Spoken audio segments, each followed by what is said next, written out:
Sa mga may printer dyan at na-stock lang, panoorin nyo to hanggang dulo kung bakit hindi pwedeng ma-stock ang ating printer. Dapat magamit natin ng once a week or 2 times a week para hindi ganito ang mangyari sa printer nyo, no? Mayroong nag-iiba yung kulay niya at hindi na siya sumusunod sa kulay, no? Panoorin lang hanggang dulo kung paano natin na gawa ng paraan to.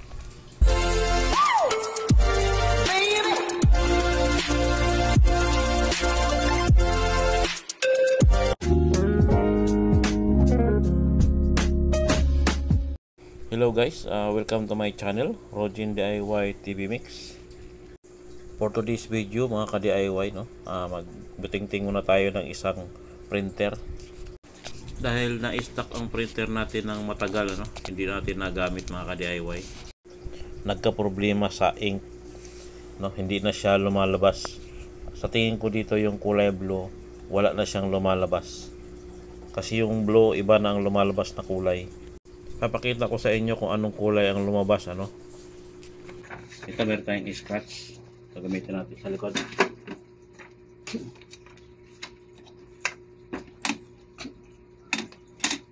Kasi yung kulay niya, isang kulay na lang. Wala siyang kulay. Ito lang i-print natin, oh. Wala kung ano eh. Gamit yung cellphone ko. Yan, ganyan lang. Tapos print natin. Colored. Yan. Nagpiprint naman siya. Ayan, o. Ayan. Hindi siya tumutugma sa kulay. So, ang gagawin natin dyan, no? Check natin yung nozzle nya. Yung ink.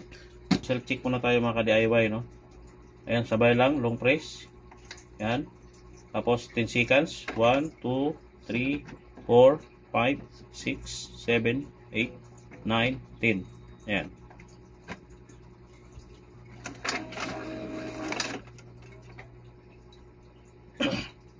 Tingnan natin.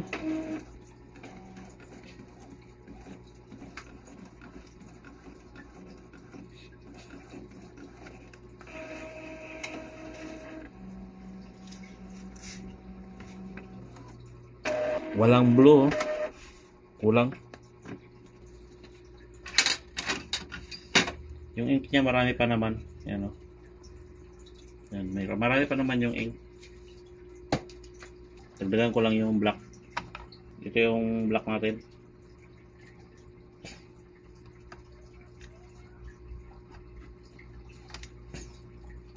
Make sure mo lang na pag nagano kayo hindi magkabaliktad, no? Ito black. Kasi pag nabaliktad, ako disgrasya.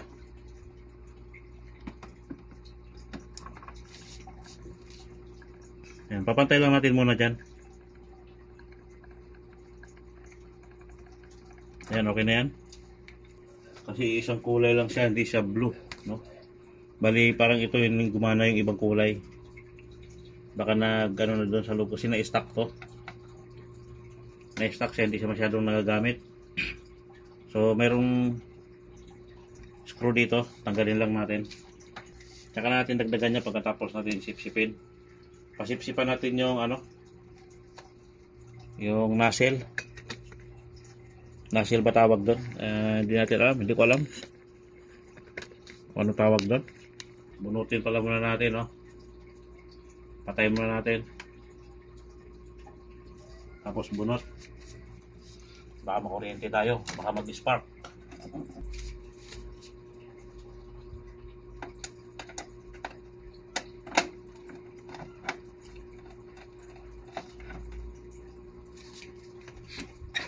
Dito may dalawang tornilyo. Tanggal na.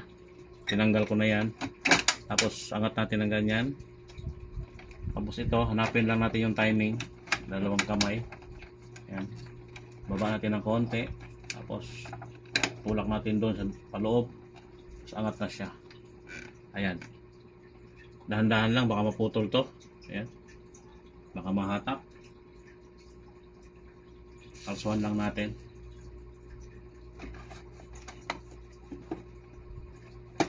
Ingatan lang natin yung mga cord. Ingat lang tayo pag tanggal-tanggal, no, kasi beginners pa tayo. Ayan, tanggal na. Ayan, ito yung tatanggalin natin.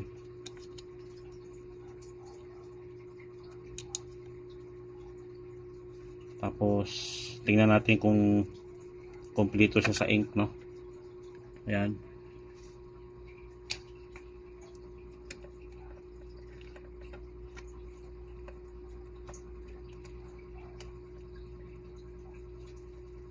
Tanggal na natin yung plastic. Ayan.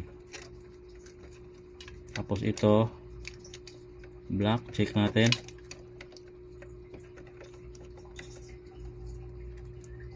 Ayan, kompleto, may laman siya, no. Sipsipin natin yan dyan, baka dyan may diferensya. Ito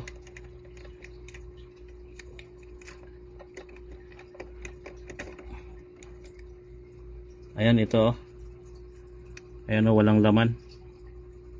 Ito walang laman. Tapos ito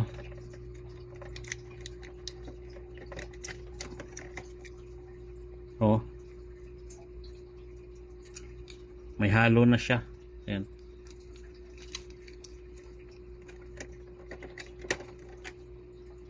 O, ito mayroon din, oh, halo. So ayan, sisip-sipin natin yan dyan, no. Yung tangke nga pala nito mga ka-DIY, no, yung pabalik, yung mga overflow, wala na pala yan. Sa tindahan pa lang, pinakundim ko na, nilipat ko na sa labas para hindi mahirapan magbaklas-baklas dyan. So ito muna, focus muna tayo dito dahil ito walang laman, no. Yan. Yan, walang laman. Ito, oh, walang laman. Tsaka yan, ito lang black. Ayan, mayroong laman yung black, pero ano rin, ano siya, oh, may vacuum, may hangin. Ito mga ka-DIY, no, pinanood ko lang din sa YouTube to para magawa ko yung aking printer ko naman to, wala ng mga problema. Ito, so ayan, try natin itong black. Pasok natin dito sa nozzle, ayan, tapos sip-sip.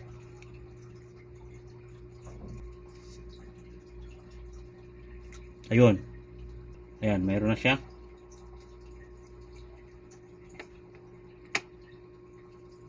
Tapos next ito yellow. Ayan, wala rin laman, no. Ayan, mayroon na siya. Okay na yan.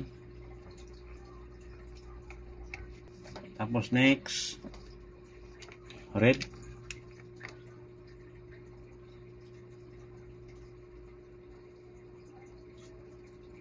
Ayan, sip-sipin natin.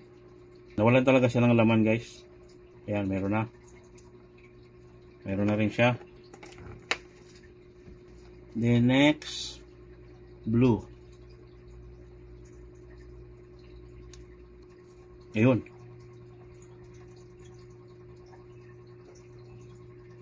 Ayan, meron na. Talagang nanigas siya kasi na-stuck. Na-stuck yung printer natin. So ayan, kumpleto na siya at balik na natin. Hindi naman kayo maliligaw dyan kasi ito, ayan, mayroon tayong kulay dito. Ayan, may kulay naman dito, ayan, blue, ayan, matinda, yellow, black. Kaya hindi siya maliligaw. Okay, so balik na natin. Ganun talaga pag na-stuck yung printer natin, no. Maninigas yung ano niya, yung ink. So ayan, mayroon na siya, oh.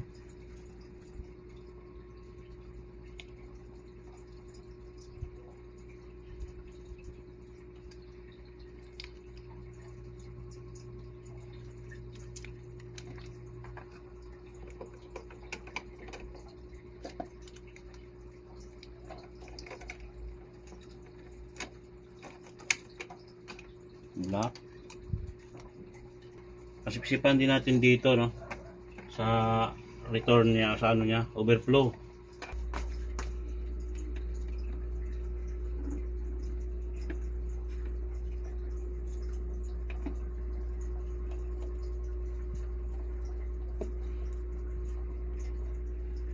Subukan natin pasipsipan ulit. Para maging buo yung ano niya. Ay.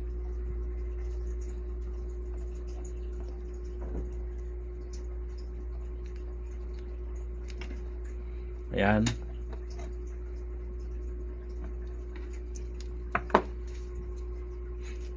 Ka-record ba?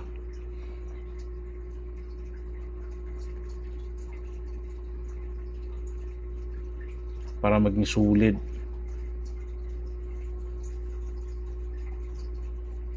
Ayan. Okay.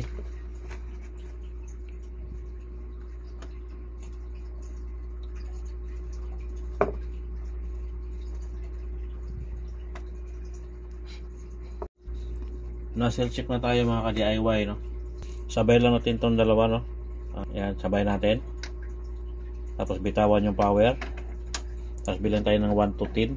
1, 2, 3, 4, 5, 6, 7, 8, 9, 10. Bitawan. 10 lang natin. Ayan.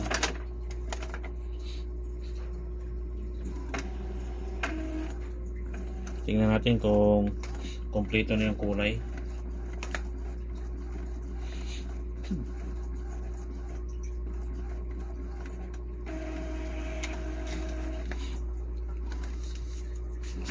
Ayan, kompleto na siya, no? Yellow, red, blue. Balik rin natin, subukan natin mag-print dito sa cellphone. Ayan. Gamit ka lang ng ganito, oh. OTG.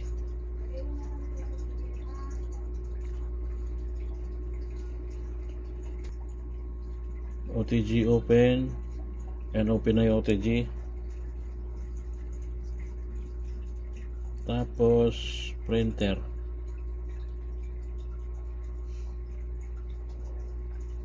Puto. Ito. Ayan. Select. Next. Okay. Print. Ayan. Hintayin lang natin. Kailangan naka-open yung OTG. Kailangan naka-open.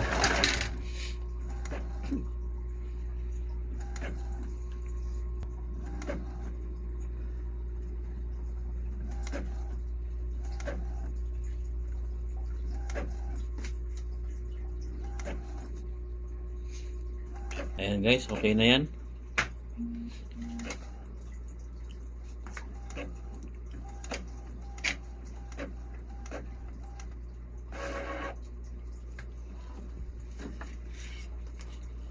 Okay.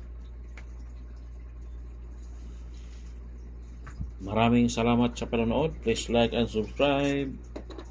And click the notification bell para updated kayo sa susunod ko pa mga video. Salamat! Yan, oh. Ganda, oh.